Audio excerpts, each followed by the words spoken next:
Hello to all my viewers, this is Magicalamazing and today's video is going to be on how I made my Tec 9. So, let's get started. The first step is going to be sketching out a full-scale picture of the gun onto a piece of paper, and this is what mine looks like. I'm going to use this picture as a width reference to figure out how wide the strip which will become the cylinder on the top part of the gun will be. Once I've cut it down to the right size, I'm going to cut out the shape of the ejection port. Once I've wrapped the cylinder up and attached it to itself, this is what it looks like, and here's about where the ejection port will be. As a bit of a reference point, here's what it looks like compared to my picture. You can see how wide it should be as a circle, and that's where it matches up. Next, I roll up a piece of paper which is going to go inside of this tube to allow the bolt to slide more easily. Paper is a lot easier to slide on than the inside of a cardboard tube. Now, I've already done it, but you can mark where the ejection port will be just by inserting the tube and using a pencil to trace out the hole. Once I have where the ejection port will be marked off, I'm going to use my knife to cut a hole. Now, I find that because paper is very squishy and trying to cut without any support is almost impossible, it's a lot easier to take a piece of cardboard, roll it up, and stick it inside to use as some backbone and support and something to cut against. Once my temporary reinforcement piece of cardboard is in there, you can tell that the cylinder is a lot more firm and it's a lot easier to cut through the paper when you have something to push against. Here I've cut the ejection port hole in the piece of paper and removed the reinforcement cardboard from the inside, and here's how it fits inserted into the bigger tube.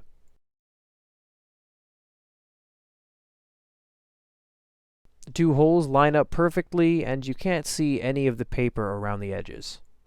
Next, I use my reference picture to trace out the position and shape of the slot that the bolt handle will ride in, and here you can see where it is angled as opposed to the ejection port that I've cut out before. Next, I just cut through that and the paper in the same way I did before, and here's how it looks. After gluing the paper into that tube, I'm going to cut out a strip this wide, which will become the bolt. Now that I have the bolt tube, I'm going to insert it into the other one in the closed position, and I'm going to use my pencil to mark out where the bolt handle is going to attach to it.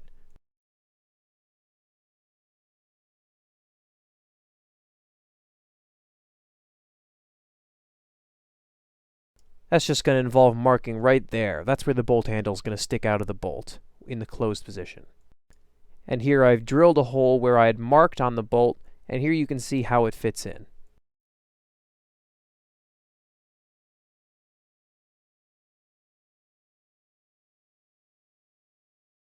I use a tightly rolled piece of paper, which will turn into the bolt handle to demonstrate how it'll move.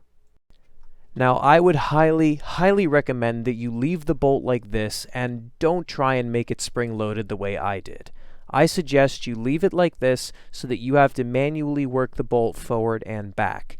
If you're interested to see how I did it and you want to give it a shot, you can click on the card to the video explaining how I made the mechanism. However, I'm not going to waste everybody's time putting it in this video because of how few people I think will actually follow it.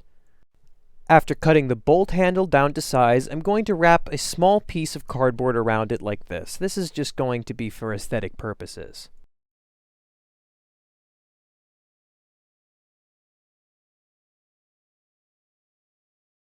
Next, I'm going to thicken the bottom a bit by wrapping another thin piece around a few times, and then I'm going to put a top piece like this and cover the corrugation where I can. This will make the handle look nice. Next, I'm going to take a piece of cardboard like this and cut a little bit of the corrugation for easy bending, and this is going to just turn into a V, which the top part is going to be glued onto like this. Here's the spacing that I used between the bolt handle and the ejection port and this piece. That being said, I'm going to cut out these two pieces, which will become the side panels of the bottom part of the gun. Using a long flat strip of cardboard, I'm going to connect those two side panels together, creating the full piece. Here's what it looks like.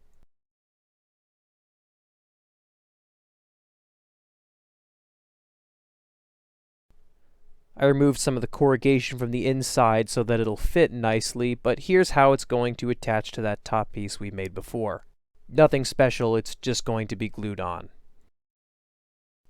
Once that bottom part is glued on, this is what it looks like.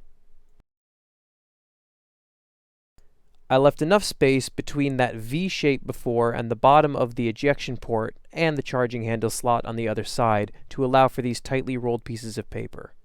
All I did was roll them up and glue them on. Nothing special here either. I then used a thin strip of cardboard to cover up the back. Here I've also covered up the front part of the magazine well there and tapered it in a little bit like the real gun. I just took a couple of these pieces as little bits of detail and glued them onto the outside. They're just there for looks. Next I'm going to take a panel like this, which I just traced out using the gun as a stencil, which I'm going to glue onto the rear like that. Next I'm going to cut out 2 triangles of thin cardboard like this, which are going to be those little side parts toward the rear. Here's what they look like once they're attached. Here I've also attached a thin strip of cardboard to act as the trigger guard. More detail to the front part of the trigger guard right there, and the back of the magazine well is going to come in the form of 2 pieces like this. Once the 2 of them are cut out, I'm going to connect them with a thin strip of cardboard as shown here. They're going to be accented with a couple of small elliptical shaped pieces like this, which I'm just going to be gluing onto the outside. Here's what they all look like once they're attached inside of the trigger guard. 2 tightly rolled pieces of paper going to act as the magwell flare on the end there. And here's how they're going to be glued on. To cover the ends of those pieces of paper, I'm just going to take a couple pieces of cardboard like this and glue them over the edges. Here's what it looks like once they're attached. The magazine release was just a piece that looks like this, which I'm going to glue onto the bottom there. Pretty simple. These 2 pieces are going to act as the end caps to a couple of little details on the front of the gun right there. And here's what they look like once they have a couple pieces of thin cardboard attached to them. I cut those pieces at slants so that they'll fit the angles on the part of the gun that they're going to be attached to. And here's what they look like once they're glued on. A lot of people ask me what makes my guns look so good or realistic or whatever, and the answer is it's these little details, like these 2 pieces I'm cutting out here. You could easily skip over them, but adding them on there just gives it that little bit of extra lifelikeness. That's a word now, because I said it is. And here's where they go on the gun. That little triangle is pretty simply just a little triangle, not much to it, with the corrugation on one side covered, and here's what it looks like once it's attached to the gun. All I've done here is make the grip texture by removing the top layer of corrugation around the shape of the grips. The little circular details are just cut out of cardboard like this, and here's where they're going to go on the gun. Pretty simple. And as advertised, they're just kind of glued on to where you see them here. Next, I took some time to add some detail to the back of the guns, just a couple pieces of cardboard glued into a shape like this, and then began work on the sights.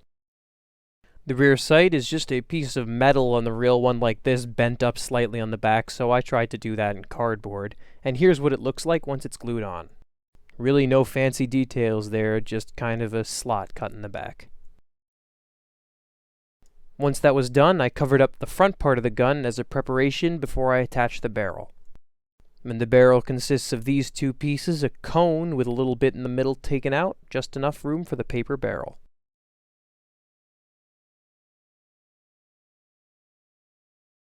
Again, nothing very complicated up here, they're just kind of glued on.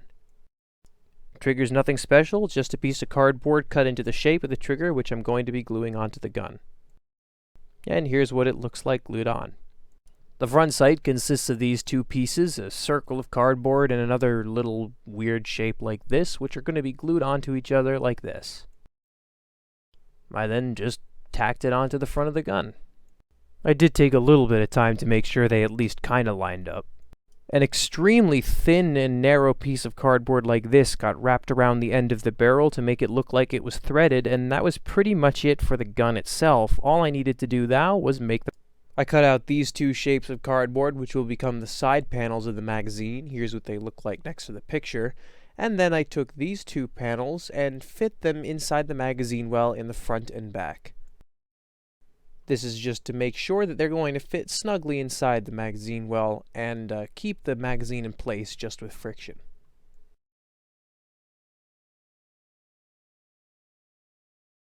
Here I've glued them together into the rectangle shape of the magazine. Here's what it looks like. And it fits in nice and snug.